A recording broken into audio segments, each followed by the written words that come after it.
Welcome back to the second segment of the April edition of Conversation with Archbishop Kurtz, and we hope you're enjoying these segments. I know you'll enjoy this one. Father Anthony Chandler is our guest, and Anthony, welcome and thank you for being here. Thank you, Archbishop. Glad to be with you. Thanks for the invitation. Absolutely. Let me give a little bit of a background. First of all, Father Chandler is a native of Louisville, was ordained to the priesthood in 1989, so you're going on 31. You're 31. My gosh, you're going on your fourth decade. That's right. In service to Christ and His people. So thank you.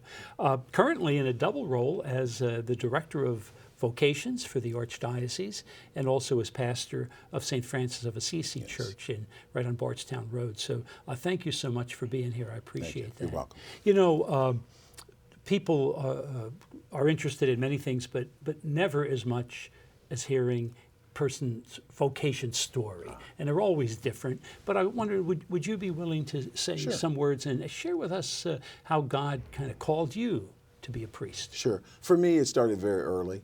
I was in the second grade. Oh, wow. And Father Charles Zingle was a Franciscan priest, a conventual Franciscan at the old St. Peter's Church. And he was a family friend, and one of his friends had been a missionary in Africa, and he was showing us rings of slides of the work that they were doing in Africa. And so I was just sitting there and I said, well, I think I'd like to do the work. By the way, you're dating yourself because you're talking about slides. Yes, the slides. Many people don't even know what we're talking about. Cha-ching was the thing. Exactly. But I remembered all of these slides. We watched all of these slides, and I said to myself, I can be a priest, but I don't want to go to Africa. So it's Louisville, and Meade County has been the furthest I've been. So that's when it really started, and never wavered from that. Really, second grade, and in terms of seminary, what? Seminary, St. Minor College, and for 3 years, and then Catholic University at Washington, D.C. Theological College with the Sulpicians. Yeah, very good. So I know also that in addition to all your other duties, that you served also very well for the Archdiocese of the Military. You reminded me of that when you mentioned about your theological formation being in Washington, D.C. Yes. Archbishop Kelly was kind enough to let me take the position as Vice Chancellor for the Military Archdiocese, and so I worked with Archbishop O'Brien and then Archbishop Broglio. Right. And then returned back to the diocese and been pastor and other things ever since. So well, we're grateful for your talented and good administrative and holy approach. Also, your preaching. I got to say that so many people say to me, "Boy, Father Chandler, we're going to miss him. Never change him from our parish." And I think, uh-oh. So that's great. But I'll do my best. I'll do my best. Thank you. Let's talk a little bit about vocations. Sure. I know we're in April, and won't be too long. Next month we'll be with that day of the Good Shepherd Sunday, in which we talk about Christ's call of vocations, maybe from a universal viewpoint as we look at the church and the call that our Holy Father makes. What are some of the real challenges and opportunities, and I would say both with the call to the priesthood, but also to the religious life and to the diaconate? Well, first, I think people need to realize God is still calling people to priesthood and religious life. Now, in our culture, there's a lot of noise, and I think we know that. People say, I'm so busy, I don't have time to pray as I should, and I think ultimately it comes down to I don't have time to listen as I should, because that's where we find the quiet. That's when we can really listen and begin to formulate what is it that God is calling me to. So I think that's the first thing. But as we look now, we've had a change in our country. For a number of years, we had older vocations. We had a lot of what we would call second career vocations. And now that's changing in the United States. We're finding, again, a rash of younger men, some who are coming right out of high school, some who are just either in the midst of college or just graduating from college that are now coming. And I'm finding that in the men that are now applying. Right now, I think we have 8 men applying. Wow. Okay. So, I say hallelujah to that. Oh, yes, very much wonderful. So. I do too, because I was looking for retirement at some point. But, that trend is changing. Now, there's a difficulty with that because a number of college seminaries closed through those years. So we're limited now on where they go.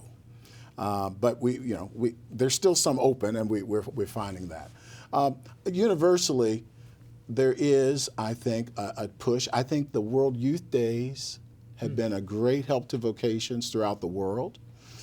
Certainly, I know some of our guys that have gone throughout the years and said, they come back totally on fire and say, I've been thinking about it and now I want to be a priest. Oh. Now, in the old days, well, 30, 40 years ago, we would say, try the vocation. That was always something that we try the vocation.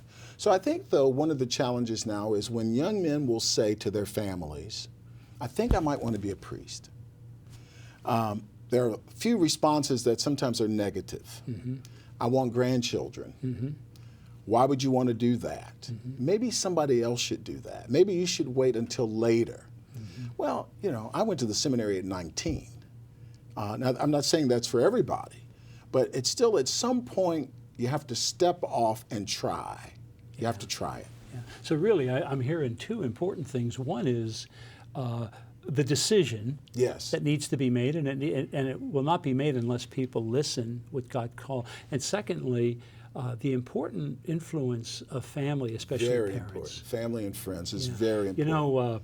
In '63, when I entered the seminary, my dad was hesitant. He became my biggest fan, but my dad was hesitant because he wanted grandchildren. He wanted grandchildren. Exactly what you just said. It's a very interesting dynamic. That's not something that's just starting now, but perhaps is even more prominent now, isn't it? Huh? It is. I think so. And then another thing that I see that I think is essential to this is not just a support, but prayer.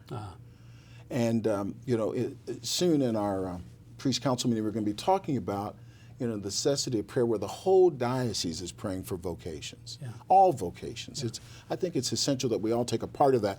I remember Cardinal O'Brien saying that if we don't pray for vocations, then we don't really want them. I think that's just another sacrifice that we have to make for vocations. Two very good points, and the one is that internal call and silence, but also the need for us as a church, as a community, together to be part of it. And I thought it was interesting that you mentioned World Youth Day when literally hundreds of thousands of people come together, and that experience. I think that's been a huge catalyst for a lot of vocations in the last 20 years. How about locally? Tell us a little more about what you say. I know people are very interested in both to the priesthood, seminarians, but also religious life. Right. Just give us some comments. Well, one of the things that we have a huge discerners list where people have told us that they are interested, and so throughout the year we have these discerner meetings, and when our seminarians are in town, they're invited to come so that they can ask questions. And they're very basic questions. What do you do in the seminary? Right. And everybody thinks, well, you just go. I think they have it as a monkish approach that you just go and pray. No, there's a lot of work that happens in the seminary. Not only is it intellectual and academic, spiritual work, pastoral work, the personal human side of all of this where you're trying to develop. So it's a huge, huge thing when someone says, well, I think I'm going to go to the seminary. Right. It's not just going to class in the chapel. Right. And maybe people that's want another to put thing. some meat on it. They want to be able to say, well, give me a little more of what happens. So I think it's good when they come. So I would encourage anyone, please, to contact us who would be interested, just maybe even asking those basic questions about, well, okay, I thought about the priesthood, but how do you get there? Yeah. I don't think people really know that. But locally, I'm very pleased. We have about 70 names or so on our discerner list, and then we keep adding. Every time we have one of these discernment, new people come. Right. And it's a process. I mean, it's not like you're just going to wake up and you say, okay, I'm a priest tomorrow, or I'm a nun tomorrow, I'm a sister tomorrow, I'm a brother tomorrow, I'm a permanent deacon tomorrow. I realize the permanent deacon, that's a separate office than mine. But at the same time, it's still there. That initial call and the questions and how do I move that? So really, I think what you're raising would be there's this kind of a first step, which is a step of discernment. Yes. And people, while you don't want to minimize how important that is, it's not the final step. No. It needs to be formed and shaped. It may be helpful, and perhaps we can put on the screen the phone number for people to call if people have questions, and we'll do that right now, and that gives people an opportunity to learn more about Sure, vocations, and most especially about the leadership you're doing. I know both Sister Sarah and Father Peter and Kelly, yes. you have a good Excellent team you're team. working with, and so we're very grateful. Father Chandler, thank you. Thank you, first of all, for sharing your own story from second grade on, and also for the wonderful way in which you're living witness of priestly life. We appreciate that very much, and certainly appreciate your leadership. Appreciate that very much. Good to be with you today. And I want to thank those of you who have been viewing or listening to this segment of Conversation with Archbishop Kurtz, the April edition. Please stay tuned for our final segment.